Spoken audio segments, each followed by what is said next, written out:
Hello there, I'm Kim Berry, Editor of Food and Drink Business. Welcome to our weekly news roundup. In financial year 2015-16, the dairy company Murray Goulburn made representations to its milk suppliers of what the farmgate milk price would be. That then had a dramatic drop in April 2016, which resulted in a number of investigations into the company, its managing director and its CFO. The latest round of that investigation concluded this week with the federal court disqualifying the managing director and the CFO from running corporations due to their role in the situation. So the former CEO Gary Hellu has been disqualified for 3 years, and the CFO Bradley Hingle has been disqualified for 2. So, as I said, it's the latest in a number of running investigations into the false or misleading representations on the farmgate milk price. In 2017, the company agreed to a settlement with ASIC over the alleged breach of disclosure obligations in the lead up to that dramatic price drop. They paid $650,000 in that settlement. Those two actions brought by ASIC were in relation to the Australian Corporations Law. The ACCC also brought action against Hellu and Hingle under the Australian Consumer Law. In that proceedings, Hellu was fined $200,000 and both men agreed to not work in the industry for 3 years.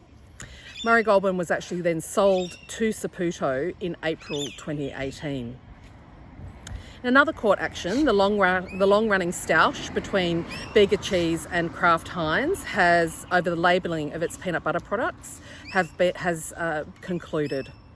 The High Court has ruled in Bega's favour, and it began when Bega bought the Kraft factory from Mondelez and slightly refreshed the packaging for the peanut butter products and put their logo on it, but kept the same recipe.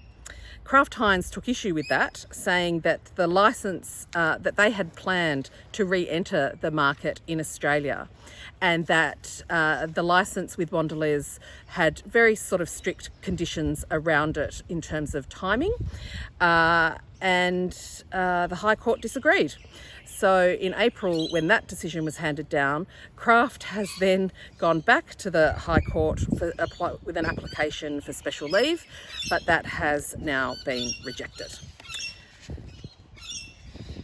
In some other news, Costa Group has a new CEO, Sean Hallahan. He'll take the helm from the 31st of March next year.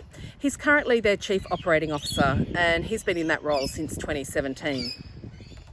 In news overnight, Treasury Wine Estates Wolf Blass label has been named Red Producer of the Year, and Four Pillars has been announced Gin Producer of the Year for the second year in a row at the International Wine and Spirit Competition in the UK.